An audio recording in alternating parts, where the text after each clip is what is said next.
नमस्कार दोस्तों, मैं हूं ऑस्कर लकड़ा। तो बाबा जी, इस कार्यक्रम में आपका स्वागत है। थैंक यू, नमस्कार। बजरंगी ज्योति शर्मा जी से बाबा नागनाथ जी का तीखा सवाल। घर में पता है तुम्हारे सही बोलते हैं और दिमाग नाम दिए आप लोगों का। दिमाग जो खोखला करता है ना समाज को, आप लोग वो हैं।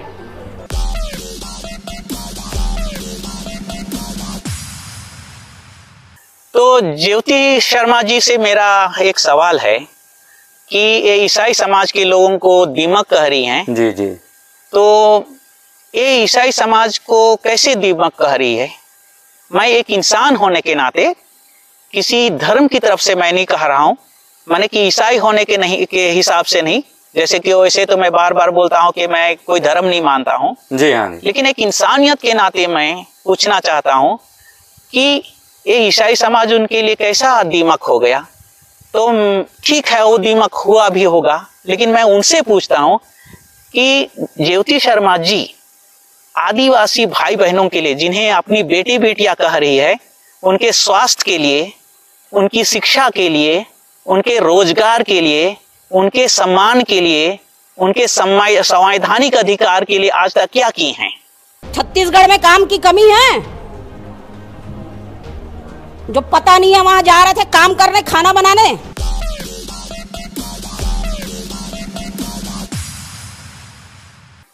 और अगला ये कह रही हैं कि क्या छत्तीसगढ़ में काम की कमी है? मैं अच्छी तरह से जानता हूं छत्तीसगढ़ में काम की बहुत कमी है। इसीलिए यहाँ से बहुत सारे आदिवासी लड़कियां ही नहीं, और भी लड़कियां पूना जाती हैं, बम्बई जाती हैं, दिल्ली जाती हैं, और ना जाने कहाँ जाती हैं काम करने के लिए। 10वीं पास करके, 12वीं पास करके, और यहाँ तक कि ग्रेजुएट, पोस्ट ग्रेजुएट करके भी, माने MA BEd करके भी मुंबई में जाकर के लड़कियां काम कर रही हैं 18,000, 20,000, 25,000 में। तो अगर छत्तीसगढ़ में काम की कमी नहीं है, तो मैं ज्योति शर्मा जी से बड़े ही सम्मान तरीके से पूछना चाहता हूं कि अगर छत्तीसगढ़ में बहुत काम की कमी है, तो मैं कम से कम महीने भर के अंतर्गत 100 लड़के लड़कियां लेके आता हूं, और उनका पगार कम से कम 18-20 हजार से ज्यादा होना चाहिए, और खाने पीने की व्यवस्था होना चाहिए। बिल्कुल बिल्कुल, ठीक है ना जी। ओके। जो पता नहीं है वहां जा रहे थे काम करने, खाना बनाने। तुम्हारे बैग से मिला है? मेरे बहन का है। तुम्हारी बहन का है? तुम लेके जा रही हो? इसकी बहन होम साइंस में पढ़ती है और ये अपने बैग में ऐसा लिख के लेके जा रही है। हम लोग तो जीवन में पढ़े लिखे नहीं हैं।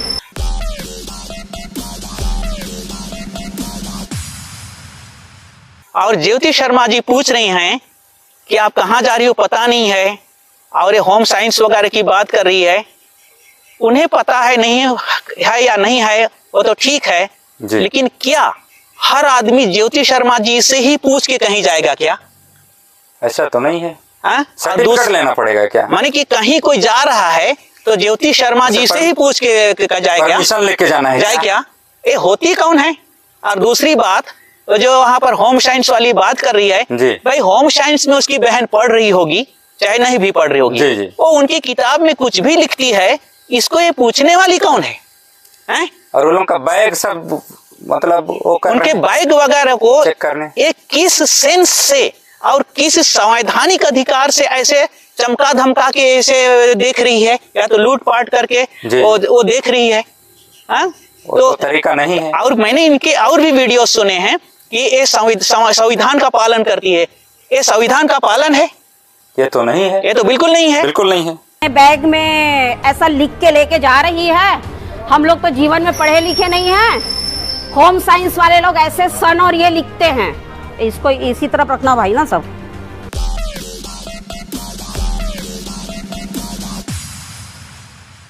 अब इतनी ही पढ़ी लिखी है तो इनको इतनी तमीज नहीं है क्या कि कोई अपने किताब में कुछ भी लिख सकता है? बिल्कुल, वो तो आजादी है ना। और इनको इतनी तमीज नहीं है क्या कि किसको किस प्रकार से बात करना चाहिए? इसको किसने हक दिया कि कोई भी व्यक्ति के ऊपर इसे धमका के बात करने का?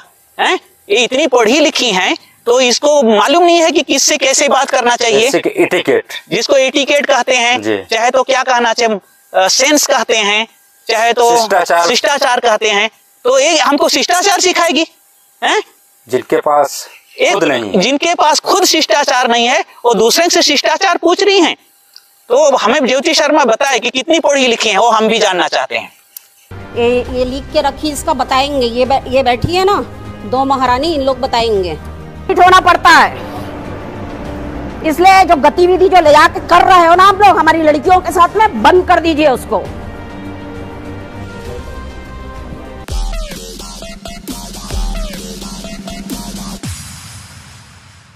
अच्छा, ये तो ज्योति शर्मा जी बहुत पढ़ी लिखी हैं, तो ये जो सिस्टरों को जो कि समाज के लिए सम्मानीय लोग हैं, जी जी, उनको महारानी कह के कैसी ताना दे रही हैं?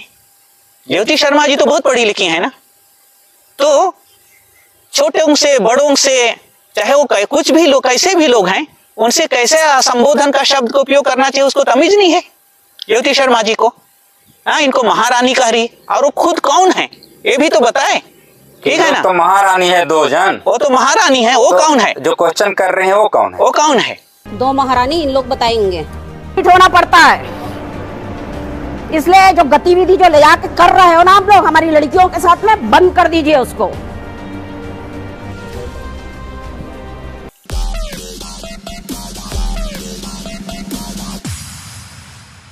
ये जो बात कह रही है ना, हमारी लड़कियां कह रही हैं जी, गांव में जाके ये इनके लिए पहले तो इनकी शिक्षा की व्यवस्था करे। अपनी लड़की कह रही है ना, जी जी, हमारी लड़की कह रही है ना, तो गांव में जाके आदिवासी क्षेत्र में जाकर के अपनी बेटी कर रही है, अपनी लड़की कह रही है। ये आज तक उनकी शिक्षा के लिए क्या की है, उनके स्वास्थ्य के लिए क्या की है, उनके रोजगार के लिए क्या की है? पुनः मैं पूछता हूँ, उनके सम्मान के लिए क्या की है? उनके साथ जब लोग बदतमीजी करते हैं, उनके साथ जो भेदभाव करते हैं और उनके हक अधिकार जब क्या किए जाते हैं, छीने जाते हैं, तो ज्योति शर्मा जी अपनी बेटियों के लिए क्या करती है ये बताए। जी जी बिल्कुल। ये इतने सारे आधार कार्ड किस चीज के हैं? ये मेरा भाई है। हाँ, दूध पीने बच्चे नहीं हो जो इनके साथ जा रहा है, इतना देख रहा है दुनियादारी, उसके बाद भी समझ में आता है नहीं आता है? ये लोग कहाँ लेके जाते हैं मालूम है ना?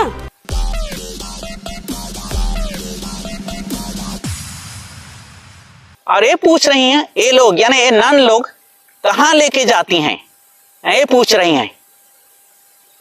आज तक क्या इनके पास कोई रिकॉर्ड है कि ये नन लोग, चाहे तो ये पादरी लोग, इस प्रकार से लड़कियों को लेकर के बेच दिए हैं?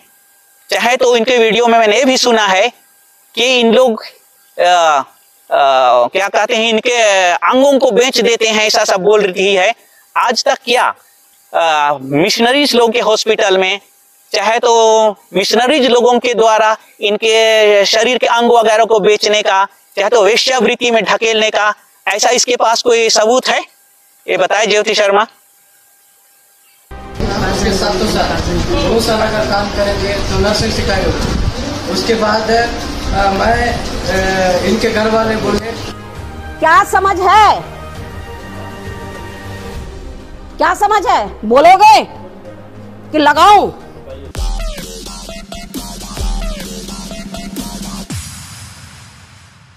इनकी समझ है चाहे नहीं है वो तो अलग बात है, लेकिन ये लगाने वाली कौन है? झापड़ मारने वाले कौन? झापड़ मारने वाली कौन है? कौन अधिकार दिया है? क्या ये इस संसार में सबकी समझ बराबर होती है क्या? अपनी अपनी हिसाब से सबकी समझ होती है। जी जी जी। ये कौन होती है कि ये लगाए? किस संवैधानिक अधिकार से किसने इसको अधिकार दिया है? ठीक है ना? जी जी सही। तो इसको थोड़ा सुन लो दोस्तों। कौन से कॉलेज में पढ़ती बहन तुम्हारी? ये लिखा क्यों है, मुझे जवाब चाहिए। बहन कौन से कॉलेज में पढ़ती है, याद कर और तू मुझे बता। ये जो होम साइंस है ना, ये मुझे होम साइंस का जानना है। क्या प्रैक्टिकल कर रही थी ये मुझे जानना है।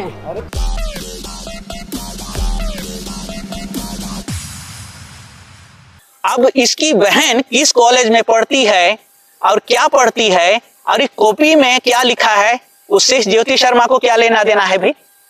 किसी भी कॉलेज में पढ़ सकती है और अपनी जो व्यक्तिगत डायरी हो, चाहे तो कॉपी में कुछ भी हम लिख सकते हैं, तो उसके संबंध में इसको पूछ पछाड़ करने का हक किसने दिया? और ये क्या गुनाह है क्या कि अपने ही कॉपी में हम कुछ भी लिखें? अब रहा सवाल है होम साइंस वाली कुछ बातें कर रही है, वो होम साइंस में पढ़ रही है तो क्या अपने कॉपी में, नोट कॉपी में कुछ नहीं लिख सकती है क्या? हम भी तो कुछ भी लिख सकते हैं। बिल्कुल, अपना पर्सनल कॉपी में हम भी कुछ भी लिख सकते हैं। तो इस प्रकार का लिखना कोई किसी प्रकार का क्राइम है क्या? आपका नाम क्या है? मैं सुकमान मंडावी बोल रहा हूँ। आपका कितना आधार कार्ड है? मेरा है वो नहीं, तो ऐसे कैसे भरोसा कर ले कि अपने राज्य छोड़ के आप दूसरे राज्य जा रहे हो? अभी आप दूध पीते बच्चे नहीं हो जो इनके साथ जा रहा है, इतना देख रहा है दुनियादारी, उसके बाद भी समझ में आता है नहीं आता है? इन लोग कहाँ लेके जाते हैं मालूम है ना?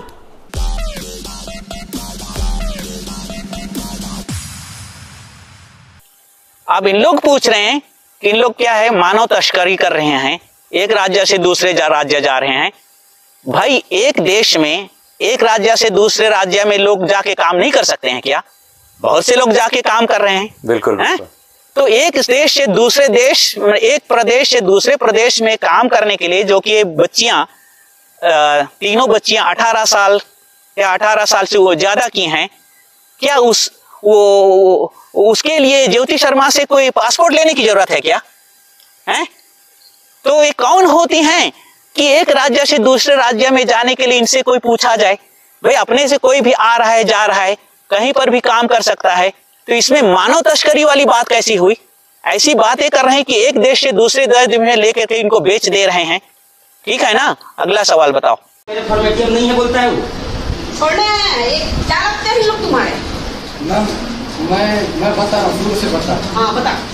मैं इन लोग से काम करने के लिए, इन लोग सिस्टर से बोले मेरे को काम करने, खाना बनाने के लिए, और उसके साथ तो 2 साल अगर काम करेंगे तो नर्सिंग सिखाएंगे। उसके बाद मैं इनके घर वाले बोले कि मेरे को यहाँ तक दुर्ग तक छोड़ दे, क्योंकि नारायणपुर में पहले इन लोग मिशन में वो हॉस्पिटल चला रहे। उसके बाद वहीं से जान परिचय हुआ है।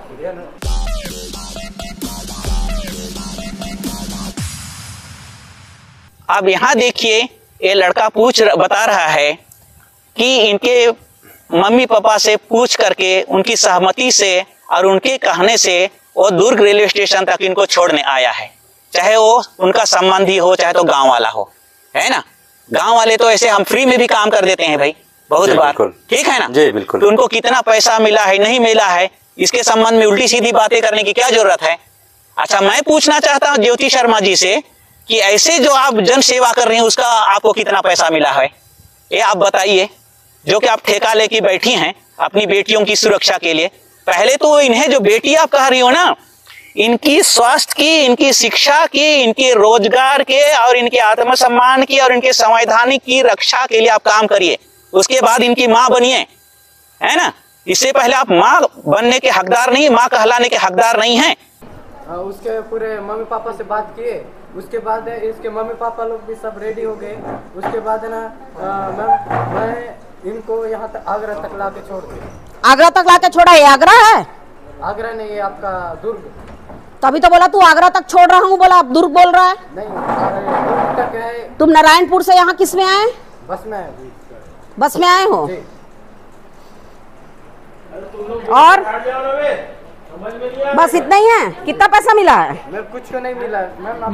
जन सेवा कर रहा है क्या? ये मत दिखा मेरे को। नहीं मैम, आप देख सकते हो मेरे पास कुछ भी नहीं है।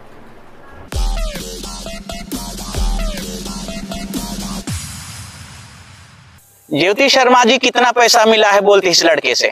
मैं ज्योति शर्मा जी से पूछना चाहता हूं कि आपको इस प्रकार का काम करने के लिए कितना पैसा मिला है? आप भी क्या जन सेवा कर रही हैं? और ये जन सेवा करने का कोई तरीका है क्या? जिस तमीज से बात कर रही हैं, जिस सेंस से बात कर रही हैं, सबसे पहले तो इस प्रकार का जो चमकाना धमकाना खुद ही एक गुनाह का काम कर रही है। इनको इनसे पूछ लो, क्योंकि इन लोग अपना मर्जी से जा रहे हैं। मैं कभी भी इनको वो करके नहीं लगे। वो तो मुझे पता है कि इन लोग बोलेंगे हम लोग अपनी मर्जी से जा रहे हैं बिकने के लिए, चिंता की बात नहीं है। वो मुझे बहुत अच्छे से पता है इन लोगों का कि इन लोग क्या करने जा रहे हैं। वो तुमको समझ है नहीं है? है ना? क्या समझ है? क्या समझ है? क्या समझ है? बोलोगे कि लगाऊं? बोलेगा?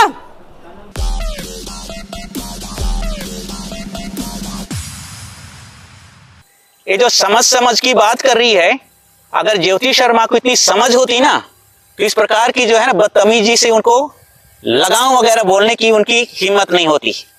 ठीक है ना? सही बात, सही बात। तो ये किस तमीज से और किस समझ से और किस शिक्षा से और किस संवैधानिक अधिकार के तहत ऐसा लगाने की बात है? ऐसी बात कर रही है भाई। बोलेगा नहीं बोलेगा? अपना नाम बताओ तुम। क्या लगता है ये? हाँ, भैया लगता है। क्या करने जा रही हो मालूम है? मालूम है? खाना बना के उसके साथ नर्सिंग का ट्रेनिंग सिखाएंगे। खाना भी बनाओगे, नर्सिंग का भी सीखोगे? क्या पढ़ी हो जो नर्सिंग सीखने जा रही हो? क्या पढ़ी हो? 10वीं पढ़ी हो? नर्सिंग तुमको सिखाएंगे लोग, 10वीं पढ़ी हो। और बहुत अच्छा बता रहे हो मैडम।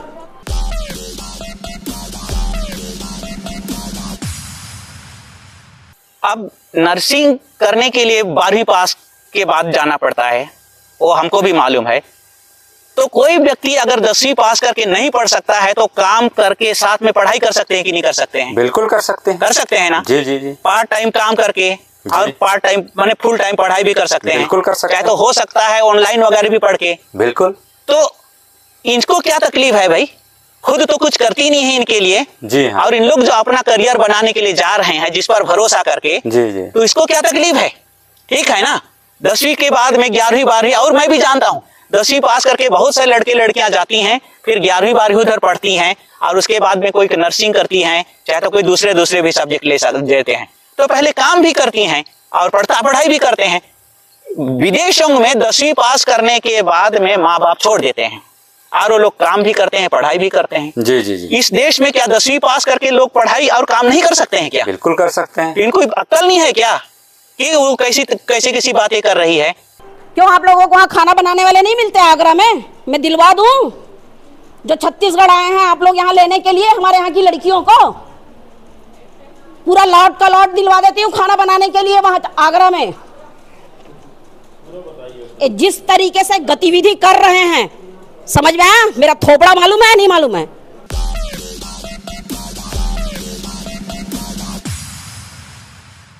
देखो, आप पहले तो छत्तीसगढ़ में ही खाना बनाने के लिए यहाँ छत्तीसगढ़ी लोगों को काम दो, उसके बाद आगरा में काम करने के लिए चाहे तो खाना बनाने की बात करो। भाई कोई भी आदमी चाहे अपने घर में खाना बनाए, चाहे छत्तीसगढ़ में खाना बनाए, चाहे तो आगरा में जाके खाना बनाए, तुमको इससे क्या तकलीफ है भाई? या दुबई में जाके, या तो दुबई में जाके खाना बनाए हैं? जी बिल्कुल। इसको किसने अधिकार दिया कि इसको पूछ के ही आदमी जो है ना कहीं जाए आए और काम करे? सबसे पहले तो पहला क्वेश्चन। जी हाँ भाई, बहुत से लोगों को क्या है, देश दुनिया देखने की इच्छा हो जाती है। बिल्कुल। इसलिए बहुत बार ऐसा भी होता है कि अपने गांव में भी काम होने के बावजूद भी, छोटा मोटा काम हो जाने के बावजूद भी दिल्ली बंबई देखने के नाम में भी लोग काम करने जाते हैं। बिल्कुल। पढ़ाई लिखाई भी काम करने के लिए जाते हैं। किसको क्या तकलीफ हो रही है? एक हाई काउंट, इससे हर चीज को पूछ के आदमी जाए।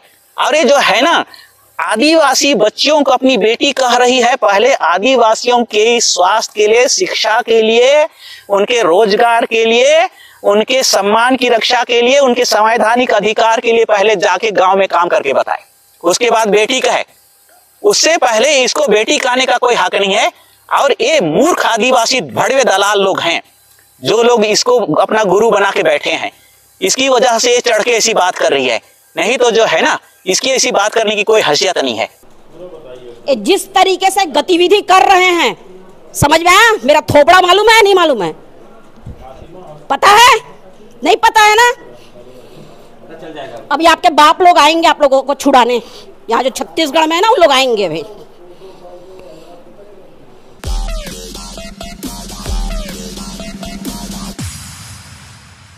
सबसे पहले ज्योति शर्मा से मैं ये पूछता हूं इंसानियत होने के नाते, जी हाँ, कि ईसाई समाज किस प्रकार की गतिविधियां कर रही है ना?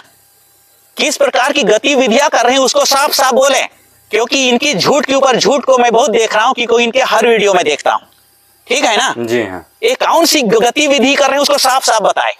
और इनका थोबड़ा है ना, हम देखे हैं, इसके थोबड़े को जिस दिन हथौड़ा पड़ेगा ना, मैं तो खैर ऐसा काम नहीं करता हूं, लेकिन कोई ना कोई बंदा गलती से जिनका दिमाग घुस गया तो उस दिन इसको पता चलेगा कि इसका थोबड़ा कैसा है। करने ले जा रहे थे, बोलना नहीं, बोलना नहीं था तो मुंह तोड़ दूंगी, मैं बता देती हूँ। मैं जब अपने बच्चों से बात कर, तुमको बोलने की जरूरत नहीं है, समझ में आया?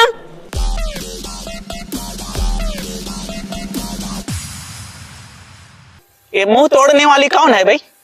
इसको किसने अथॉरिटी दिया है, किसने अधिकार दिया है मुंह तोड़ने के लिए? हैं? किसी भी इंसान। अच्छा है, मेरे को पहले बताओ, ज्योति शर्मा माने क्या है? ब्राह्मण है ना? और ये लोग यहाँ आदिवासी हैं। ये इसके बच्चे कैसे हो गए? ये इसके बच्चे कैसे हो गए? जब इसकी इनकी स्वास्थ्य की, इनकी शिक्षा की, इनकी रोजगार की, इनकी आत्मसम्मान की बात होती है, तब तो इन लोग क्या कहते हैं? इन लोग शूद्र है कहते हैं। अब इनकी बेटे बेटियां कैसे हो गई हैं? हैं? सही बात है। इनकी बेटे बेटियां क्या हो गई? और अगर कोई इनके स्वास्थ्य के लिए, इनके शिक्षा के लिए, इनके रोजगार के लिए और इनके आत्मसम्मान की रक्षा के लिए और इनके हक अधिकार की लड़ाई के लिए कोई अगर काम कर रहा है, इसी में इनका पेट में क्या है? मरोड़न पड़ रहा है। समझ में आ रहा है? असल में ज्योति शर्मा चाहती है कि आदिवासी लोग क्या है?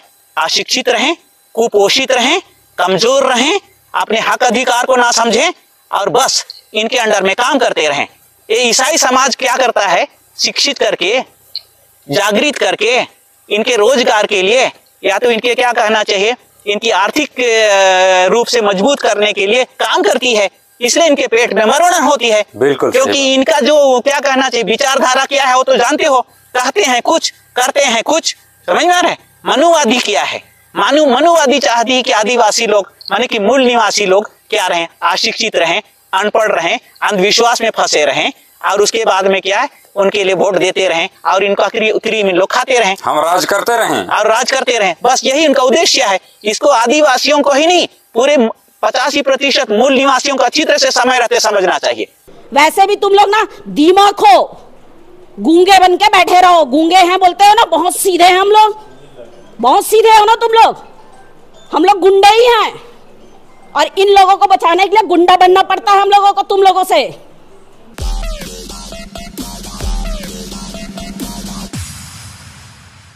ये सीधे और गूंगे कौन होता है? बुद्धिमान आदमी हमेशा कम बोलता है और मूर्ख आदमी जो है ना, जोर जोर से चिल्ला के बोलता है। बार्किंग। लेकिन जोर जोर से चिल्लाने का मतलब ये नहीं होता है कि वो सही बात कर रहा है। सही है ना? सही बात है। तो ये जो ठीक है, इन लोग गूंगे हैं। क्यों? क्योंकि मूर्खों के साथ बहस करना महामूर्खता है। एक मैंने एक कहानी पढ़ी है, मालूम है आपको? गधा वाला। गधा वाला। हाँ। गधा शेर और क्या वाला?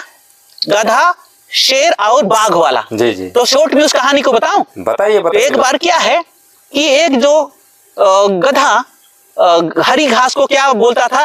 नीला रंग का है बोलता था। घास नीला। तो बाघ बोलता था अरे पूरी दुनिया जानती है ये तो हरा है। जी। आप कैसे इसे बोल देते हैं? जी। फिर बाद में जो है ना, थोड़ा शॉर्ट में कहानी को बता रहा हूँ। शॉर्ट बताइए। तो इसलिए बाद में लोग क्या किए, चलो हम लोग तो ऐसे लड़ते झगड़ते रहते हैं तो इसका निवारण नहीं होगा।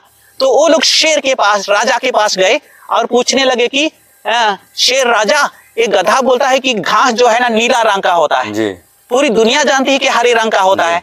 तो शेर ने क्या कहा? नहीं, गधा सही कह रहा है। बोला घास का रंग तो नीला ही होता है, हैं? ठीक है ना? आप गलत हो। और ये ऐसा कह करके उनको भेज दिया।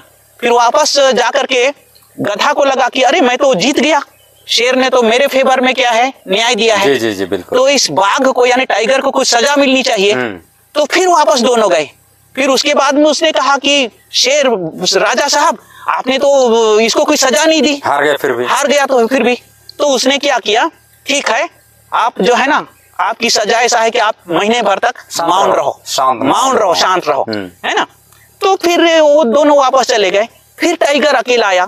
फिर उसने फिर बाघ से, अपने शेर से पूछा कि आपने कैसा मेरे साथ अन्याय किया कि घास हरा ही होता है, पूरी दुनिया होती है, और आपने कहा कि एक गधा ठीक है, तो और आपने मुझे जो मौन रहने की सजा दे दी। तो शेर ने कहा मैंने आपको इसलिए सजा दी क्योंकि आप मूर्खों के साथ बहस करते हो। उसको नहीं समझा सकते हैं ना गधा को। मूर्खों के साथ बहस करने के लिए आपको सजा दी। बस बस। आपके गलत होने के लिए सजा नहीं दी। गलत तो है लेकिन आप मूर्ख के साथ बहस कर रहे थे ना, इसलिए मैंने आपको सजा दी। इसलिए मूर्खों के साथ जो बहस नहीं कर रहा है ना, वो क्या है, विवेकपूर्ण व्यक्ति है कि गधा है? आप ही बताइए। तो यहाँ जो नंस जो है ना, बहस नहीं कर रहे हैं तो लोग बुद्धिमान है कि मूर्ख है? बुद्धिमान है, बुद्धिमान है, बिल्कुल है। क्यों? उस राजा के निर्णय के अनुसार उन लोग तो बुद्धिमान है ना, बिल्कुल। और यहाँ पर मूर्ख कौन है?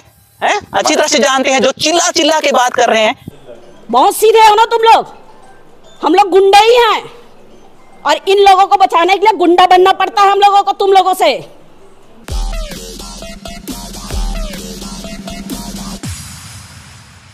अब इन लोगों को आपको बचाना है तो समय से पहले इनकी शिक्षा की व्यवस्था करिए, इनके स्वास्थ्य की व्यवस्था करिए, इनकी रोजगार की व्यवस्था करिए, इनके आत्मसम्मान की व्यवस्था करिए, इनके संवैधानिक अधिकारों की व्यवस्था करिए। कोई ईसाई पादरी का बाप और नन की माँ कभी भी जो है ना किसी को क्या है कन्वर्ट नहीं कर सकते हैं, बिल्कुल नहीं, किसी को ईसाई नहीं बना सकते हैं। लोग क्यों ईसाई बन रहे हैं? क्योंकि उनका स्वास्थ्य ठीक नहीं है, उनके लिए शिक्षा नहीं है, सही बात, उनके लिए रोजगार नहीं है, उनको कोई सम्मानित करता नहीं है, उनके कोई हक अधिकार को देता नहीं है, इसलिए उनके पास जाते हैं, या तो पादरी लोग उनके पास आते हैं। अच्छा, सवाल इसका है कि पादरी लोग अगर अपने ही भाई बहनों को, किसको? अपने ही भाई बहनों को शिक्षा देते हैं जी, उनके स्वास्थ्य की चिंता करते हैं, उनके हक अधिकार की चिंता करते हैं, तो आपको आपके पेट में क्यों दर्द दे रहा है भाई? आप भी करो ना, आप अपने पहले भाई बहनों की तो ठीक करो। बिल्कुल बिल्कुल, है ना। मैं क्या कह रहा हूँ, ये पादरी ये नन लोग अपने ही आदिवासी भाइयों को, जो अभी चलो मान लो कि उन लोग ईसाई नहीं हुए हैं, उनका ये बदहाली देख करके, माने कि बदहाली 3-4 तरीके से, उनका स्वास्थ्य की बदहाली, उनकी शिक्षा की बदहाली, उनके आत्मसम्मान की बदहाली, उनके संवैधानिक हक अधिकार छीने जा रहे हैं, तो वो अपने भाइयों का दुख कैसा देख सकता है? देखो एक चीज मैं बताता हूँ, कोई भी धर्म इंसानियत नहीं सिखा सकता। सुन रहे मैं क्या कह रहा हूँ? बहुत से लोग इसको नहीं समझ सकेंगे। और एक बार बोलिए। कोई भी धर्म इंसानियत नहीं सिखा सकता, चाहे हिंदू धर्म हो, चाहे ईसाई धर्म हो, चाहे मुसलमान धर्म हो, पूरी तरह से। जी जी। हाँ, आधा तो दे सकता है, कुछ हद तक, लेकिन कुछ हद तक, लेकिन पूरी तरह से नहीं। क्यों? क्योंकि आप अच्छी तरह से जानते हो, ये जो है ना, ये बजरंगी लोग क्या के नाम में से ठोका पीटी कर रहे हैं, धर्म के नाम में ना। ठोका पीटी करना किसी धर्म की शिक्षा नहीं होती है। इसी प्रकार में ईसाइयों की भी बात करते हैं, जरूरत पड़ती है तो ईसाई लोग भी लड़ते हैं, धर्म के नाम में लड़ते हैं कि नहीं लड़ते? उचित है, जो कि अनुचित है। इसी प्रकार क्या है, मुसलमान लोग भी धर्म के नाम में क्या है, मरने मिटने के लिए तैयार हो जाते हैं, लड़ते हैं। इसलिए कोई भी धर्म पूरी तरह से किसी को इंसान, माने कि इंसान के 2 माने हैं, एक तो खाली मनुष्य और 2 इंसान, माने जिसमें करुणा, प्रेम, दया, सहिष्णुता माने टॉलरेंस की बात कर रहे हो, सहन शक्ति, है ना, और बहुत सारी चीज हैं, ये पूरी तरह से सिखा ही नहीं सकता। क्योंकि हम बहुत सारे ईसाइयों को भी जानते हैं, बहुत सारे हिंदुओं को भी जानते हैं, उनमें भी क्या है, हैवानियत है, शैतानियत है। इसलिए मैं बता रहा हूँ, इंसान बनो, ना कि आप ईसाई बनो, ना कि आप हिंदू बनो, ना कि आप मुसलमान बनो, अच्छे इंसान बनो, अच्छे इंसान बनो। मैं ये भी नहीं कहता हूँ कि आप ये मत बनो, लेकिन उसके बाद आप पहले इंसान तो बनो, पहले आप इंसान बनो, उसके बाद आप ईसाई बनो, उसके बाद आप हिंदू बनो, उसके बाद आप मुसलमान बनो। तो ज्योति शर्मा के तो एक शब्द के ऊपर मेरा सवाल करने की क्षमता है, लेकिन बहुत वीडियो लंबा हो जाएगा, इसलिए आज के लिए जो है ना, मैं इतना ही सवाल पूछता हूँ, ठीक है ना? तो दोस्तों, आप इस वीडियो को बहुत ध्यान से देखिएगा और समझने की कोशिश करिएगा, और आपको कौन भ्रमित कर रहा है और आपको जो है ना कौन सही में, माने सही रास्ता में ले जाने का काम कर रहा है, इसको पहचाने और आप अपने हिसाब से जिए। Okay, thank you very much. Thank you.